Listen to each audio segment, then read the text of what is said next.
The blacksmith barely looked up when she entered, because nothing about the sound of her footsteps suggested urgency, danger, or even haste, and in his world those were the only things that interrupted work. The forge was alive with its usual breath, fire whispering, metal ticking as it cooled, the steady rhythm of hammer against anvil that had shaped his days since boyhood. And when the orc warrior stopped just inside the doorway, he assumed she would speak when ready. She always did. She set the sword on his workbench with careful hands, laying it flat rather than letting it fall, the gesture respectful in a way most customers never bothered with. "The edge feels off," she said, her voice even professional.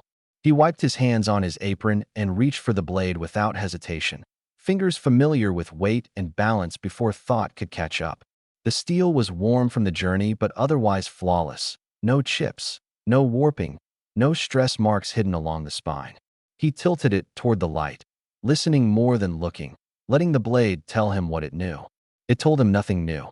"It's fine," he said automatically, then paused, frowning, because fine felt insufficient. Better than fine. Whoever forged this knew exactly what they were doing. He expected relief, gratitude, maybe annoyance at having wasted time. What he did not expect was for her to stay exactly where she was, watching him as if the inspection itself mattered more than the result. "Can you look anyway?" she asked. It wasn't a challenge. It wasn't insistence. It was a request offered with restraint, the kind that assumed the other person might say no. He hesitated, then shrugged, because looking cost nothing and questions like that never bothered him when they came from steel. He ran a stone along the edge out of habit, more ritual than repair, explaining aloud what he was doing even though she hadn't asked, how balance could feel wrong without being wrong, how warriors sometimes sensed ghosts in their weapons after hard fights. She listened intently, eyes following his hands rather than the blade, and he found himself slowing down, aware in a distant way that her attention was unusually focused. When he finished, he handed the sword back, and their fingers brushed for the briefest moment, heat and callus meeting skin. She did not flinch. "Thank you," she said, though nothing had changed. He nodded, already turning back toward the forge, assuming the exchange was complete. She didn't leave. The silence stretched, not awkward, exactly, but waited, like a pause held too long between strikes. He cleared his throat. "If it feels off again, bring it back," he said, defaulting to habit. "Steel changes with use." "So do people," she replied, softly. The comment slipped past him, registering only as a philosophical aside, the sort warriors sometimes indulged in after too much time near death. He smiled politely and returned to his work, trusting the fire to give him something solid to focus on. Behind him, she remained still, watching him work as if committing the moment to memory. The way he leaned into the hammer's swing, the way sparks leapt and died at his feet, the way his expression softened when metal finally obeyed. When she finally left, her footsteps were quieter than when she arrived. He noticed that, vaguely, and then forgot it just as quickly. To him, it had been a routine visit, a blade checked and declared sound, another small task completed in a day full of them. To her, it had been something else entirely, a reason to come, a chance to stand in his presence without asking for more than he was ready to give, the first of many careful excuses she would use to return. As the forge rang on and the fire burned steady, the blacksmith never realized that nothing had needed repairing, and that was exactly the point. The next time she came, the blacksmith recognized her before he heard her, not by sound, but by the way the air in the forge seemed to shift when she crossed the threshold. He told himself it was nothing, that warriors passed through often enough, but he still glanced up sooner than he meant to. She carried a dagger this time, wrapped loosely in cloth, and set it beside the anvil with the same careful attention she'd given the sword. "The handle's loose," she said. He took it, tested the grip, gave it a small twist. It didn't move. He frowned, adjusted his hold, twisted again, harder this time, and still the dagger remained perfectly solid. "It's tight," he said, not unkindly. "Better than most." She nodded, as if she had expected that answer. "It feels different," she replied. He almost smiled. He'd heard that phrase before, from soldiers who'd lost friends, from veterans whose hands remembered injuries their bodies had healed past. "That happens," he said, settling into explanation because explanation was safe. "Sometimes your grip changes before you notice it." The weapon hasn't failed you. No, she agreed. It hasn't. She didn't reach for the dagger when he offered it back. Instead, she stayed where she was, close enough now that he could see the fine scoring on her armor, the places where old blows had been mended and worn smooth again. He adjusted the fire, added coal, and found himself narrating the process without realizing he'd begun, how heat changed metal, how forcing it too quickly ruined it, how some things had to be worked slowly or not at all. She listened as if he were telling her a secret rather than something he'd said 100 times to apprentices who never lasted. When he finished, the dagger still lay between them, unclaimed. "You're good at fixing things," she said. He shrugged. "Things that tell me what's wrong." The words slipped out before he considered them. She met his gaze, something thoughtful moving behind her eyes. "And the rest?" she asked. He hesitated, then gave a small, self-deprecating laugh. "I stick to what I understand." She nodded once, accepting the answer without judgment, and finally took the dagger. Before leaving, she paused at the doorway, turned just enough to look back. "If it feels wrong again," she said, echoing his earlier words, "I'll bring it back." He watched her go, a faint unease tugging at him that he couldn't place. The dagger had never needed repair. Neither, he told himself, had the visit. By the third visit, she no longer pretended urgency. She arrived without apology and without haste, stepping into the forge as if it were a place she belonged, though she never crossed the invisible boundary of his workspace without invitation. This time, she carried nothing at all. No sword, no dagger, no excuse that could be wrapped in cloth and set on the bench. She stood near the wall where the heat softened into warmth, watching him work with the quiet patience of someone accustomed to long waits. The blacksmith noticed the absence immediately and felt a flicker of discomfort he could not name. "Did something need fixing?" he asked, because questions like that were anchors, things he knew how to hold. She shook her head. "I wanted to watch," she said simply. He nodded, uncertain, and returned to his task, telling himself that curiosity was harmless and presence required no explanation. The forge filled the space between them, fire and iron doing what they always did, and she learned his rhythms without interfering. When to shift her weight so the heat didn't bite, when to step back as sparks flew, when to move closer as he slowed into careful work. She said nothing, but her attention was a constant, steady thing, and he felt it the way one feels a gaze on the back of the neck without knowing why. He spoke occasionally, small observations about the steel, about weather, about nothing important, and she answered when needed, her voice low and measured. When he paused to quench a blade, she moved without thinking, handing him the tongs before he asked, then froze, as if suddenly aware she had overstepped. He thanked her automatically, surprised by how natural the motion had been. The moment lingered, fragile, before dissolving back into routine. Time stretched. The fire burned down. Still she remained, saying nothing, asking nothing, and it occurred to him that most people grew restless without direction, that they filled silence with impatience or demand. She did not. To her, standing quietly in his space was an offering, a way of saying she trusted him not to push her away or misuse the stillness. To him, it was simply unusual. When the work was done and the forge quieted, he wiped his hands and glanced toward her. "That's all for today," he said, assuming closure was expected. She nodded, a faint smile touching her mouth. "Thank you for letting me stay." The phrasing struck him as odd, but he let it pass. As she left, he felt the forge settle into a deeper quiet than before, and for a moment he missed the weight of her presence before he realized what he was feeling at all. He told himself it was the heat finally fading, nothing more. She stepped back into the street with the same restraint she had carried inside, content to have been near him without asking for anything he might refuse. Behind her, the blacksmith stood alone by the dying fire, unaware that the space she had occupied was not empty. It was an invitation he had yet to recognize. The questions came carefully after that, never all at once, never pressing hard enough to demand an answer he wasn't ready to give. She asked them while he worked, as if they were part of the forge's rhythm rather than interruptions to it. How long had he lived above the forge? Did he ever leave Thornhaven for more than a few days? Did the ringing of steel ever follow him into his dreams? He answered each one honestly, even warmly, relieved to talk about himself without having to explain why. He told her about his father teaching him to read metal before letters, about nights when the fire felt like the only thing keeping the world held together, about how he preferred routine to travel because routine didn't ask questions back. She listened as if every word mattered, storing them with the same care she gave her weapons. When she asked whether anyone waited for him at night, whether the room above the forge ever felt empty, the question landed softly, disguised as idle curiosity. He laughed it off, saying the forge kept him busy enough, that loneliness wasn't something he had time for. She accepted the answer without argument, though something in her gaze dimmed briefly before settling again. She never asked about herself in return. He did not notice that imbalance, only that the conversation felt easy, safer than silence, yet never demanding more than he could offer.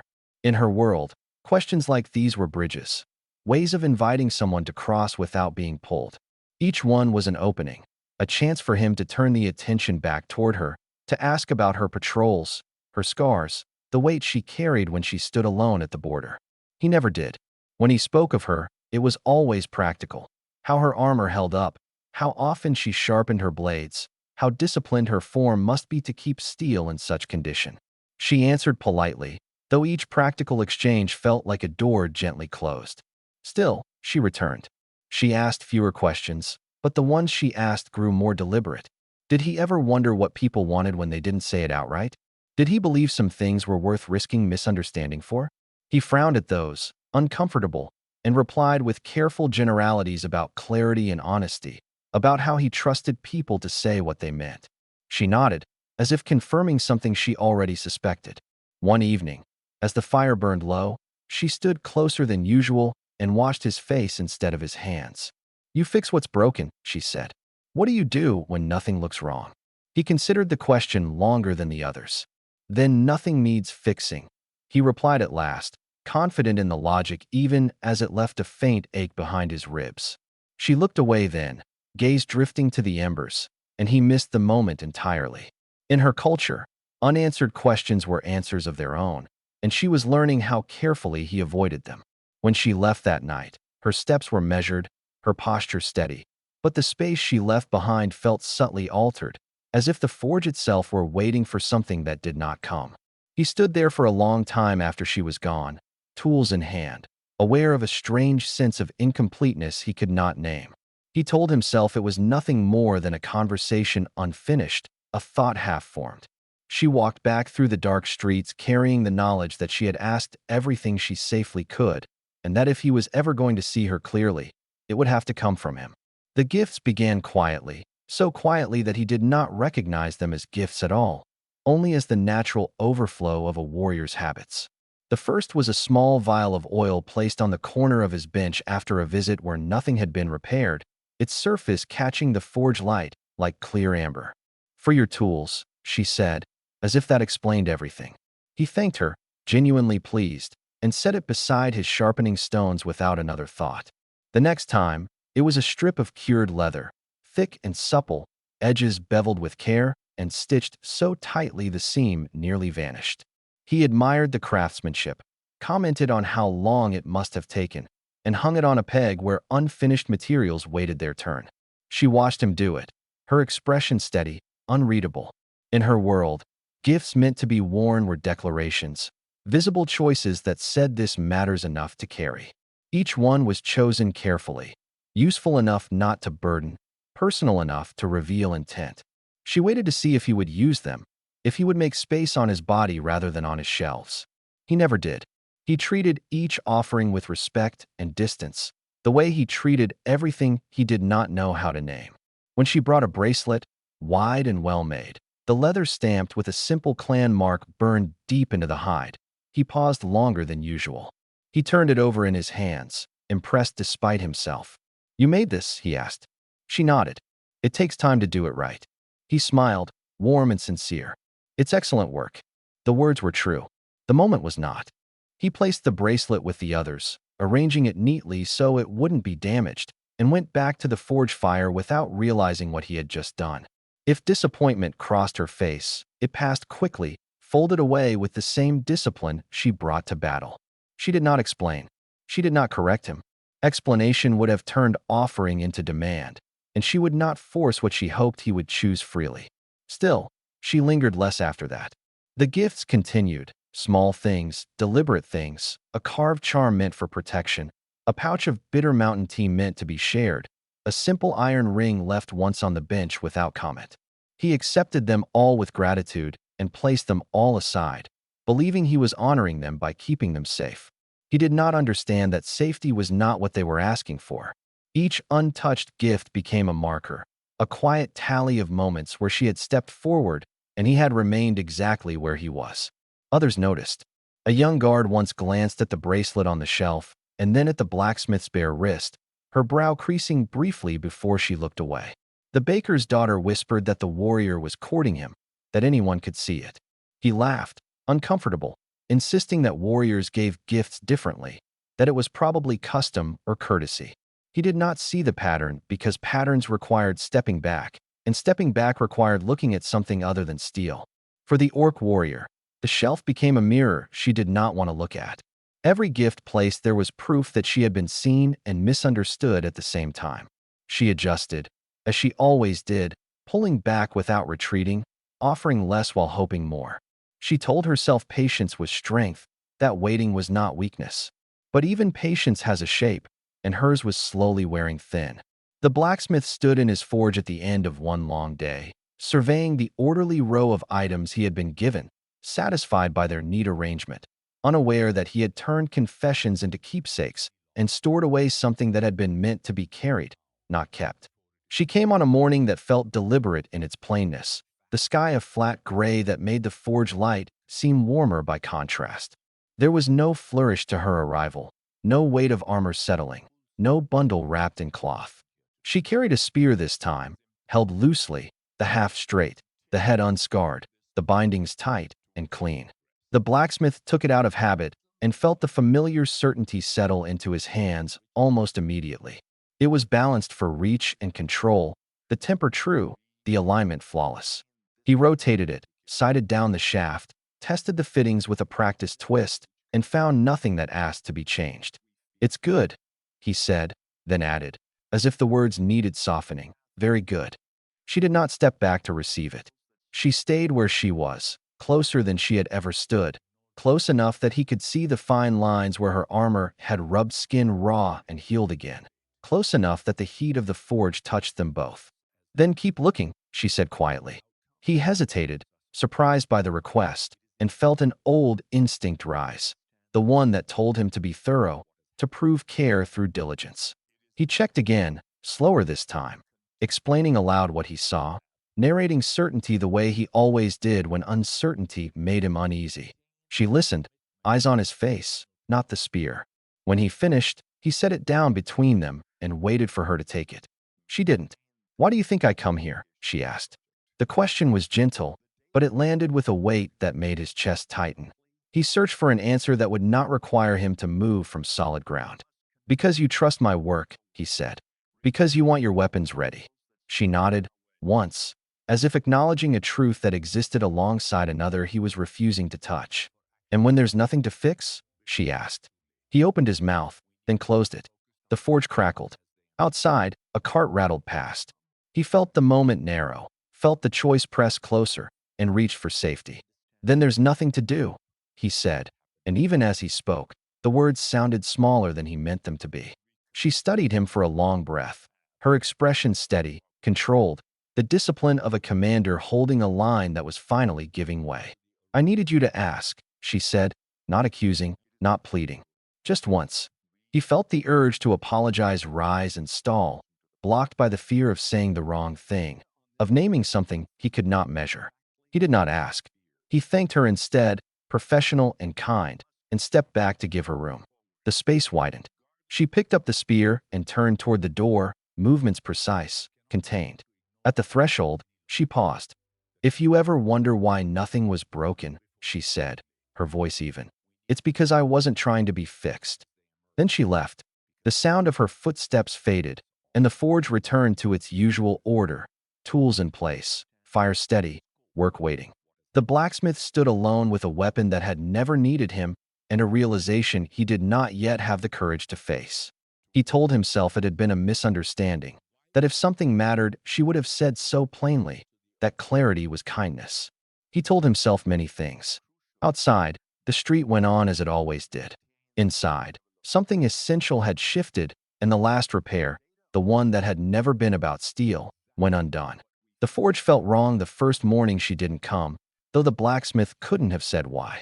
The fire caught as it always did, the anvil rang true, and customers arrived with honest damage that asked for honest work. Still, his eyes drifted to the doorway without his permission, expecting the quiet weight of her presence, the careful way she stood just outside his space.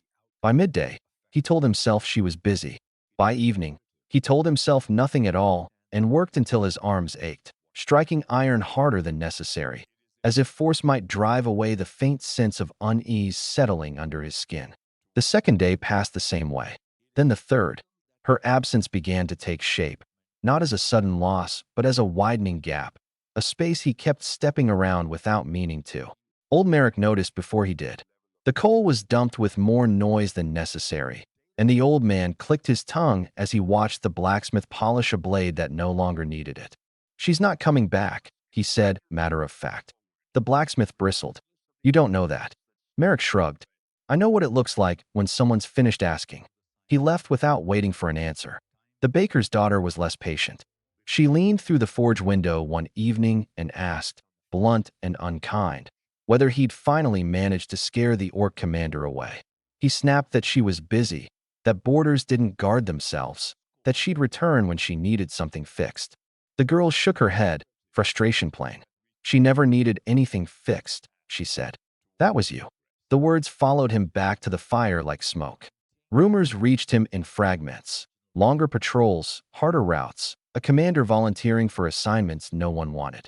He listened without appearing to, every detail lodging somewhere sharp and unwelcome. He began to notice the small things he'd ignored before. The spot by the wall where she used to stand, the way the light fell there in the afternoon, the quiet that settled differently now that it wasn't shared.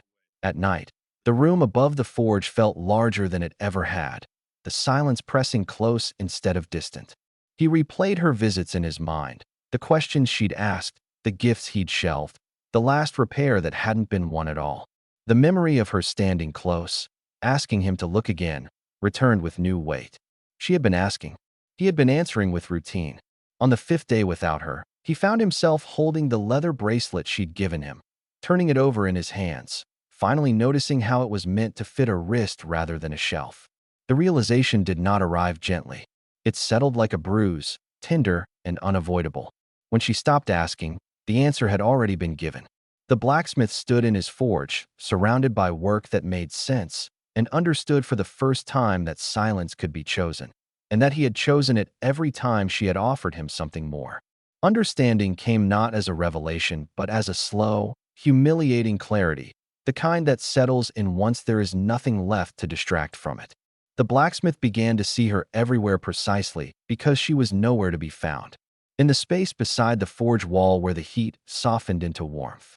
In the pause between hammer strikes where her eyes used to lift. In the gifts on the shelf that now looked less like generosity and more like unanswered questions. He took them down one by one, handling them with a care he should have shown earlier. The vial of oil, the carved charm, the leather bracelet. He put the bracelet on at last and felt how naturally it fit, how the leather warmed against his skin as if it had been waiting. The gesture brought no relief, only a deeper ache. He brewed the bitter mountain tea she had given him and tasted smoke and pine and something sharp that made his eyes sting.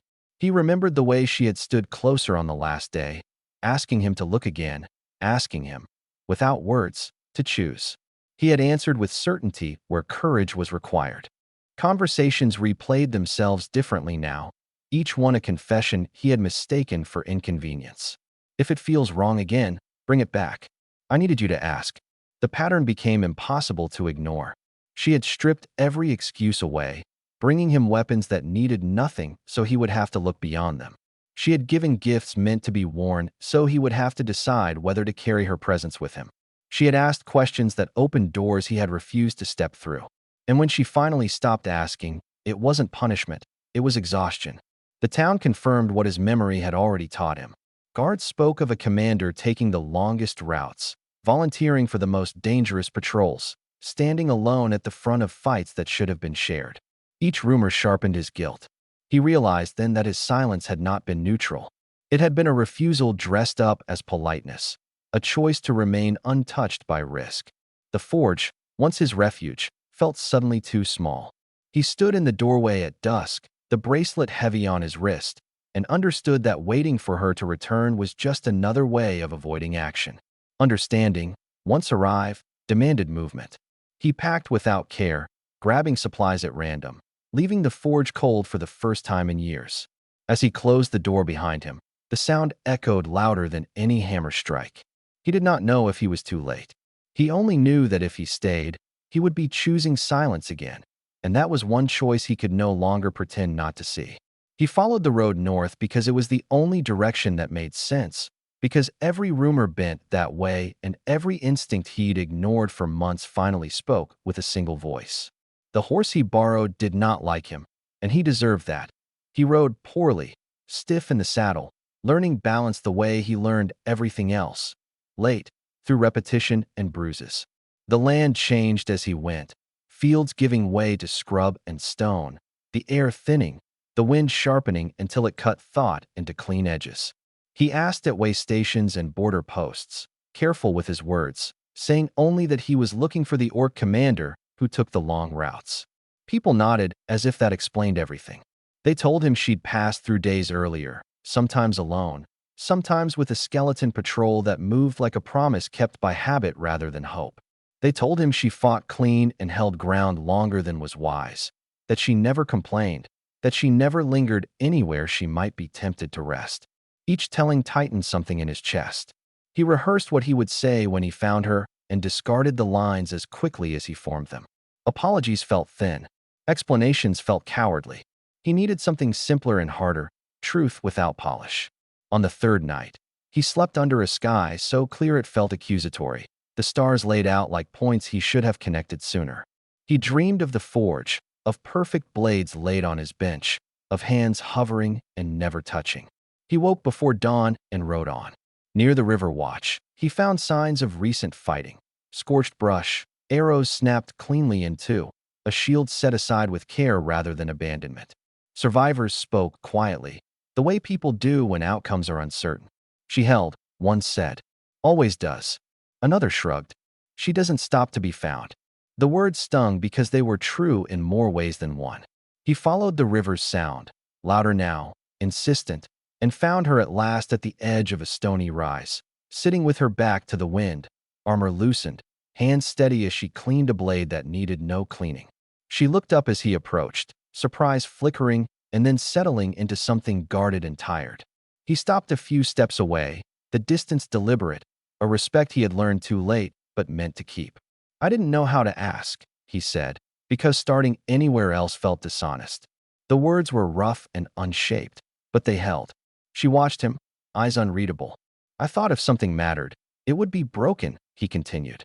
I thought I'd recognize the problem because I always have. I was wrong. He swallowed. You weren't asking for repairs. You were asking for me. The river filled the silence between them, not empty now, but listening.